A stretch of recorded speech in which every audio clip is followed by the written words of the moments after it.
Something extraordinary happened in the opening weeks of 2026 that most people missed because they were watching the wrong story.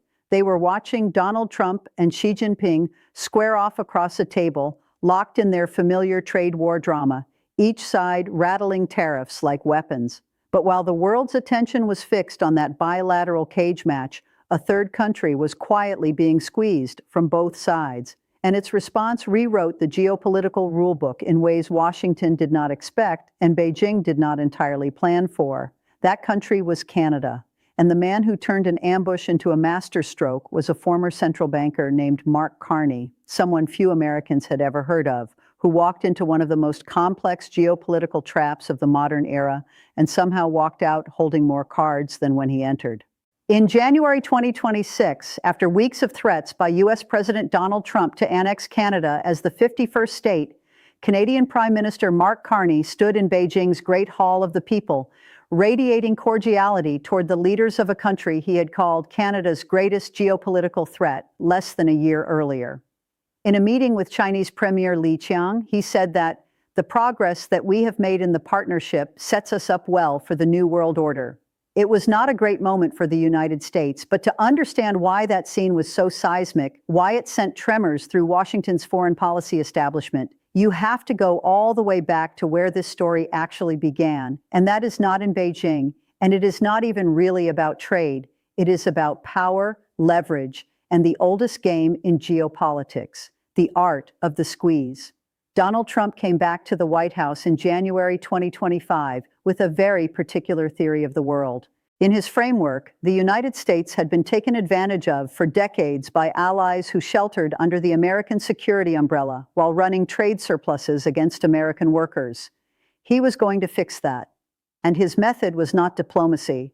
It was pressure, sustained, escalating, deliberately destabilizing pressure designed to force concessions before the other side could coordinate a response.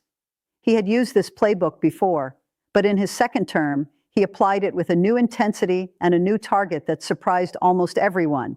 That target was Canada. He imposed tariffs, including a 25% levy on Canadian goods, claimed fentanyl from China was pouring into the United States from the northern border, and threatened Canadian sovereignty, saying Canada should be made the 51st state, while referring to the then Prime Minister Justin Trudeau as Governor Trudeau. Now stop and think about what that actually means. Canada is not a rival. Canada is not a competitor in the way China is. Canada shares the longest undefended border in the world with the United States. The two countries are bound together by NORAD, by NATO, by the USMCA trade agreement, by decades of military cooperation, shared intelligence through Five Eyes, shared culture, and $750 billion in annual bilateral trade. For a sitting American president to threaten to absorb his closest ally as a territory, to deliberately use the language of annexation toward a democratic sovereign nation, was not just rhetoric.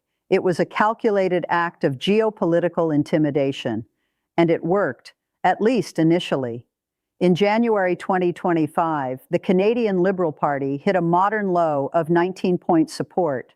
The Conservative Party was running at 44 points with a massive 25-point lead that would have represented a certain majority. Canada was politically paralyzed.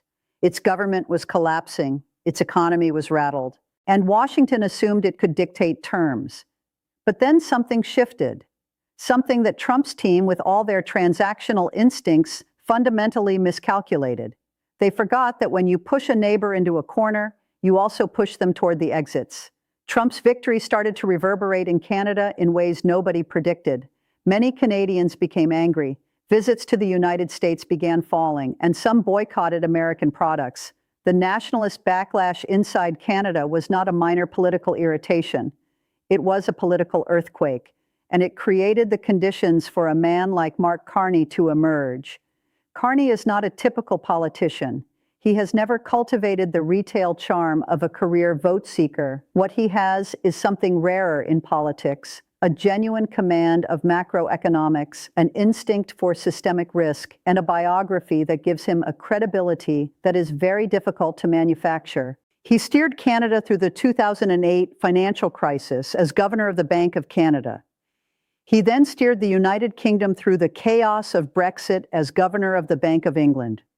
He understands what it means when institutions crack. He understands what happens when the rules-based order starts to unravel. And he entered the political arena at the precise moment when Canada needed someone who could speak the language of economic shock without panicking, and who could reframe a crisis as a strategic opportunity. In his first remarks as Prime Minister, Mark Carney categorically shot down the notion that the United States would annex Canada as its 51st state. We will never, ever, in any way, shape, or form be part of the United States, he said. America is not Canada. That line seems simple, but in political terms, it was remarkably precise. He did not escalate. He did not threaten. He stated a fact with absolute clarity and then did something that confounded the White House. He moved on. He refused to make the annexation rhetoric the center of the conversation because he understood that if he did, Trump won. If Canada's entire political energy was consumed by responding to Trump's provocations, Canada would be playing defense indefinitely.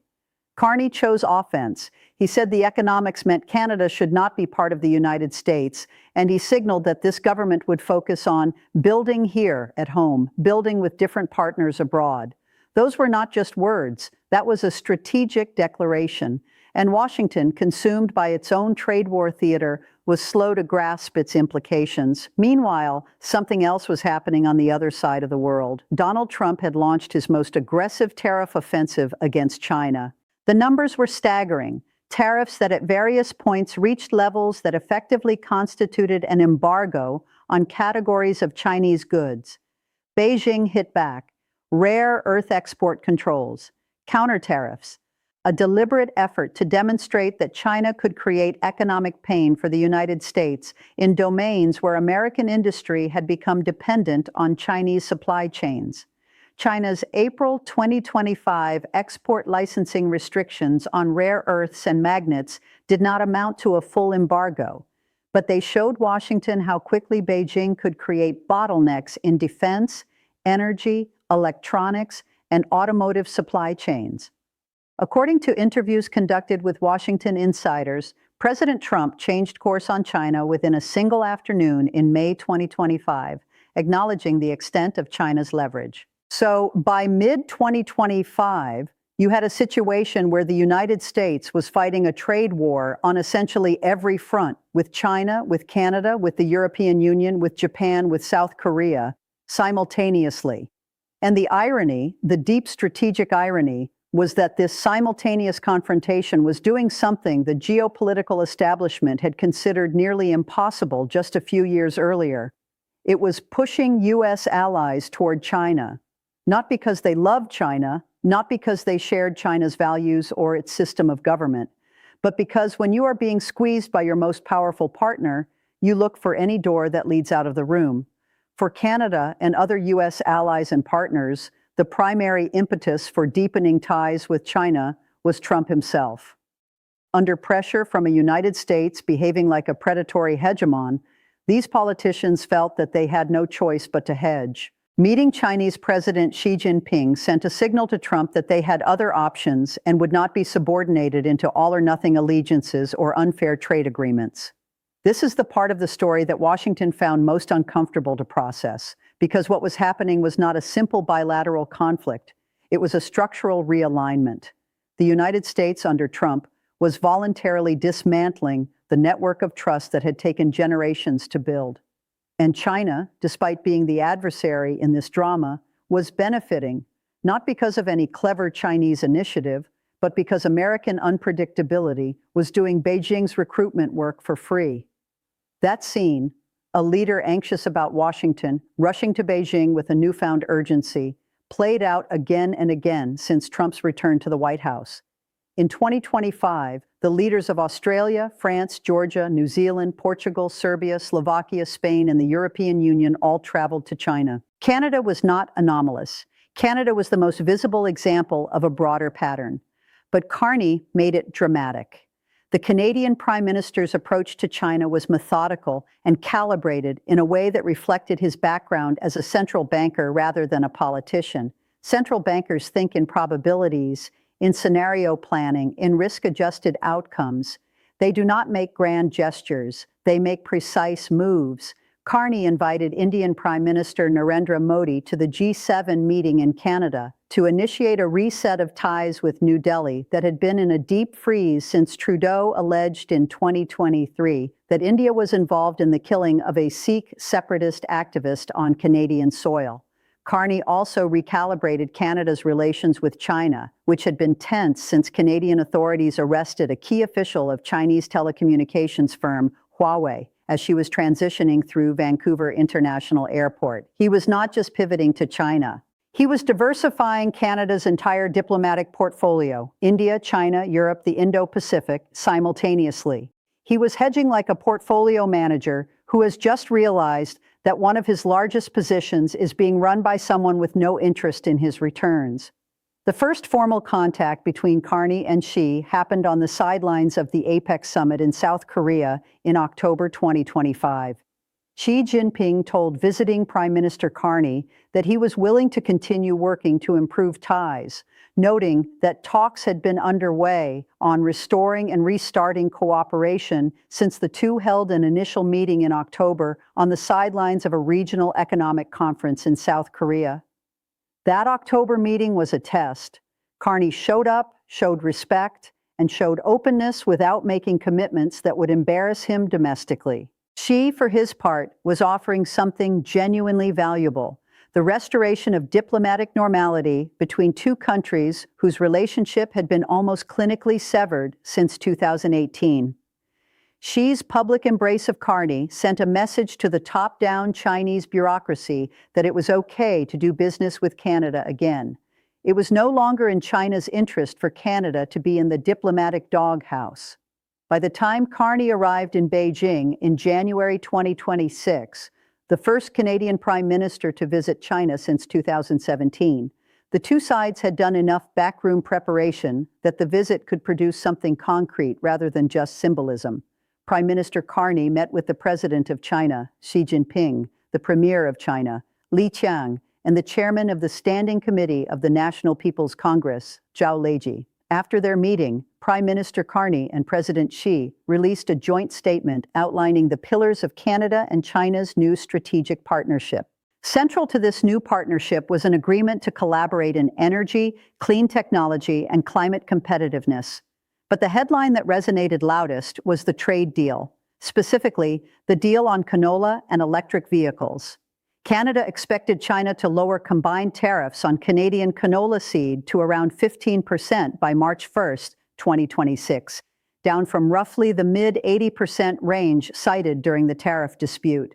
In return, Canada would allow up to 49,000 Chinese EVs into the Canadian market at the most favored nation tariff rate of 6.1%, replacing the 100% tariff applied during the period of heightened trade frictions.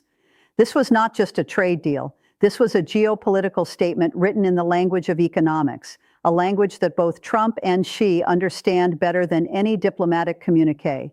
Think about what Carney actually did here. Canada was being hit with American tariffs. Canadian farmers, particularly canola farmers in Western Canada who sell into a $4 billion Chinese market, were being crushed by retaliatory Chinese tariffs that Beijing had imposed years earlier. By flying to Beijing and clinching this agreement, Carney simultaneously rescued Canadian agriculture, gave China what it wanted in the EV market, a wedge into a North American adjacent consumer base, and sent a signal to Washington that Canada could and would act independently on trade. Though Canada's relationship with the United States is much deeper and broader, Carney said, ties with China were now more predictable, showing the United States that Canada had other options for its exports could put Carney in a stronger position as the United States, Canada, and Mexico began a joint review of their free trade agreement known as USMCA. That was not a throwaway line. That was the entire strategic logic of the Beijing visit distilled into a single sentence.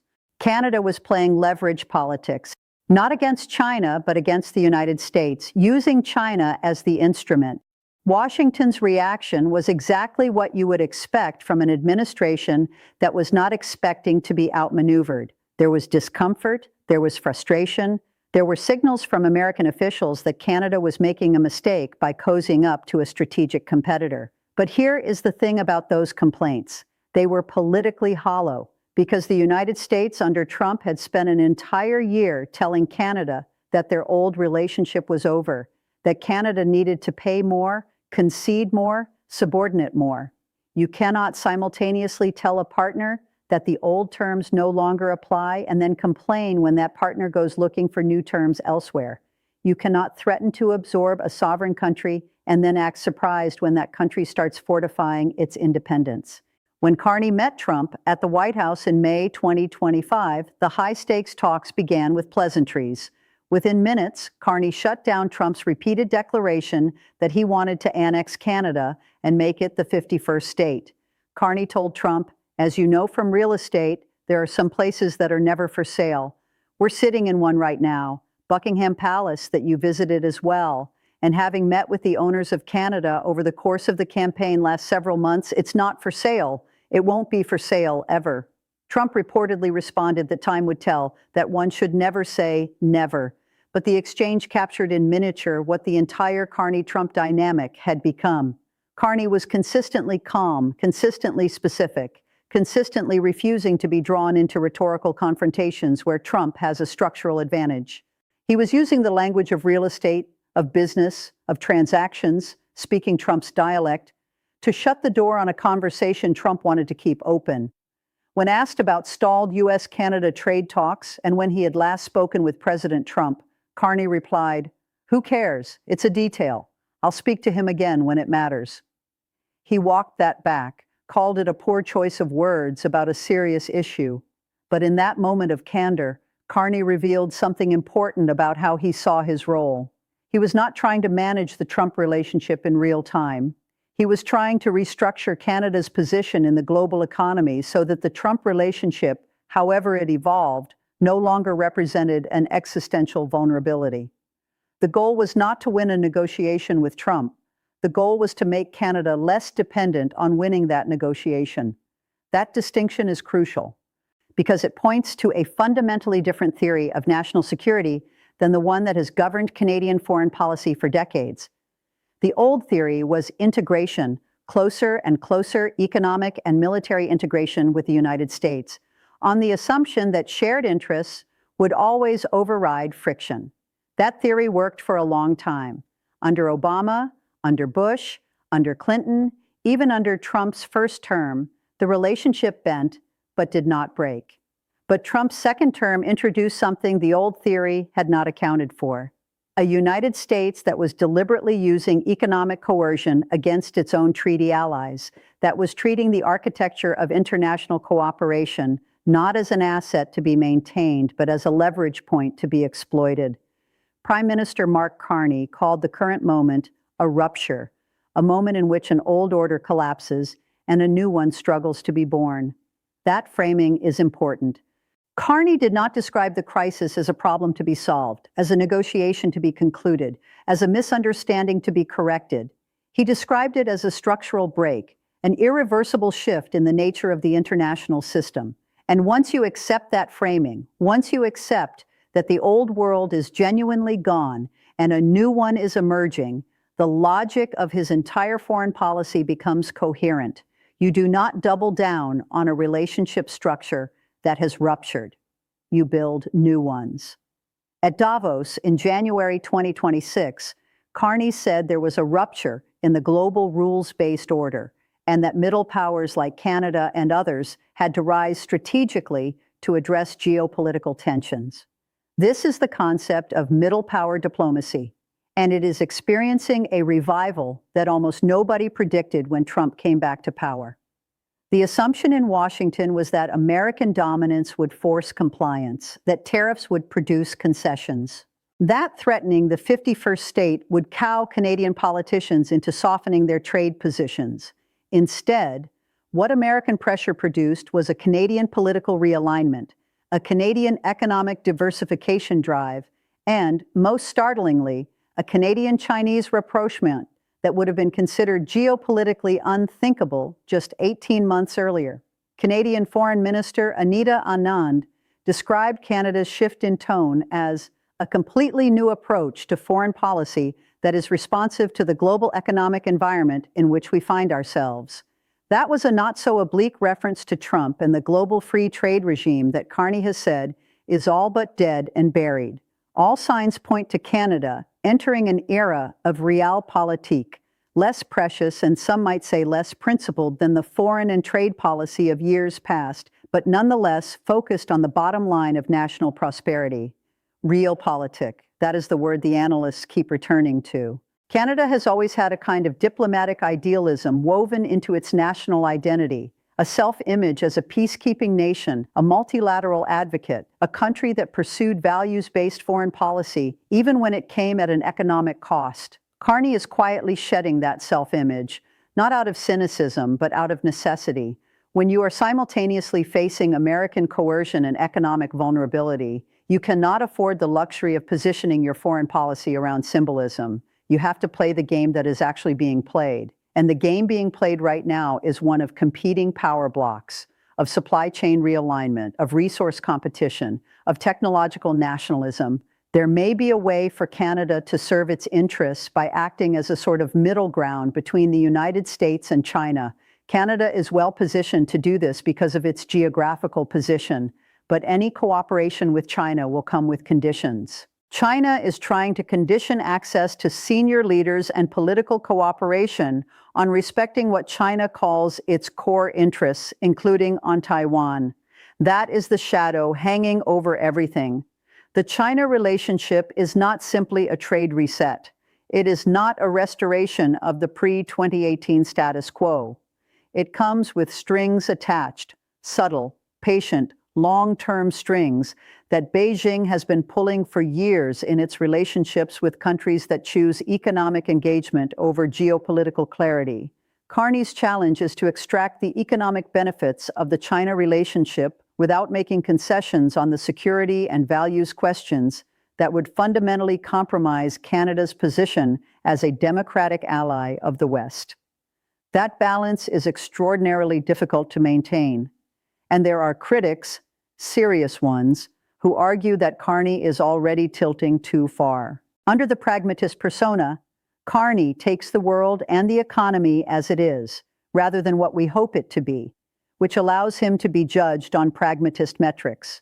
But critics say Carney is overlooking concerns related to political interference or human rights in his dealings with foreign partners. Those are not trivial concerns. China's record on human rights, on Taiwan, on Hong Kong, on its treatment of the Uyghur population, on foreign interference operations inside democratic countries, including Canada itself, is a serious geopolitical liability for any Western leader who draws too close. Carney is betting that he can engage economically without ceding ground on the values questions. History suggests that bet is hard to win. But here's the context that those critics sometimes underweight. Canada did not create this situation. Canada did not choose to be squeezed between a protectionist America and an opportunistic China. Canada was placed in this position by decisions made in Washington, decisions to weaponize trade, to undermine the multilateral institutions that smaller economies depend on for protection, to treat a democratic ally as a commercial adversary. The growing distance between Washington and its partners was a diplomatic gift for Beijing. But ahead of Trump's visit to Beijing, Carney and other leaders had no guarantee that any deals Trump and Xi struck would not leave them worse off. They could not trust Trump to consider their interests, so they had to hope that Chinese officials would remember their concerns about China's manufacturing overproduction, weaponization of trade, and foreign interference. That is the bind that Canada and every middle power finds itself in during this era. You cannot trust Washington to protect your interests in its negotiations with Beijing. You cannot trust Beijing to respect your interests in its negotiations with Washington. You are operating in a great power rivalry where the two superpowers are simultaneously your economic partners and your potential adversaries, and neither of them has particularly robust concern for your sovereignty or your prosperity beyond the extent to which it serves their own strategic goals. The only rational response in that environment is exactly what Carney is doing, building redundancy, diversifying dependence, refusing to be exclusively reliant on any single relationship. Around 75% of Canadian goods are sold to the United States, while China purchased less than 4% of Canadian exports in 2024. That asymmetry is the fundamental vulnerability that underlies everything. When 3/4 of your exports go to one market, and that market is being run by someone who has publicly declared your country should be absorbed into his own, you have a structural problem that cannot be solved by diplomatic skill alone. It requires years of patient market diversification, new infrastructure, new relationships, new trade corridors that Canada has never fully committed to because the American market was always so convenient, so large, so close. Trump, inadvertently, has done something no Canadian Prime Minister could have done domestically. He has created the political conditions for Canada to actually do the hard work of reducing that dependency. The canola deal is a small piece of that. But the energy partnership with China, the outreach to India, the renewed engagement with the European Union, the signals to Southeast Asian partners, these are the early architecture of what Carney is trying to build. Carney's approval ratings are up. Canadians, at least so far, are watching their Prime Minister play a difficult hand with a steadiness they find reassuring. Whether the strategy succeeds over the long term depends on variables that are genuinely unpredictable. The direction of American domestic politics, the trajectory of the China relationship, the global demand for Canadian energy and agricultural exports, the durability of the USMCA framework. But as a political and strategic response to a genuinely dangerous moment, it has been more sophisticated than Washington expected, and that surprise is itself a form of power. The 51st state rhetoric served Trump's purposes by keeping Canada off balance and reminding Ottawa of Washington's ultimate bargaining chip, the threat to fundamentally alter the terms of continental partnership. As CUSMA negotiations approached and Arctic sovereignty became increasingly contested amid climate change and great power competition, Trump made clear that all options remained on the table. That strategy was effective for a while. It kept Canada reactive, kept Canadian politicians on the defensive, kept the public conversation in Canada focused on the threat from the South rather than the opportunities elsewhere. But Carney broke the loop. By accepting the rupture rather than denying it, by acting rather than reacting, he changed the terms of the confrontation. Instead of Canada scrambling to preserve the old relationship with the United States, Canada began building the architecture of a different future. By June 2025, Carney told CNN's Christiane Amanpour at the NATO meeting in the Netherlands that Trump was no longer saying he wanted to annex Canada. He admires Canada, Carney said. I think it's fair to say, maybe for a period of time, he coveted Canada. There is a kind of quiet diplomatic triumph in that formulation. Carney reduced one of the most destabilizing rhetorical campaigns of the Trump era to a past tense footnote. Something that used to be said, something that is now no longer operative. He did not win by confronting Trump. He won by making the confrontation irrelevant. By the time the annexation rhetoric faded, Canada had already moved. It had already begun building the relationships and the trade infrastructure that made the annexation threat economically absurd. You do not absorb a country that is actively deepening strategic partnerships with your main geopolitical rival. The leverage evaporated because Carney removed the conditions that made it effective.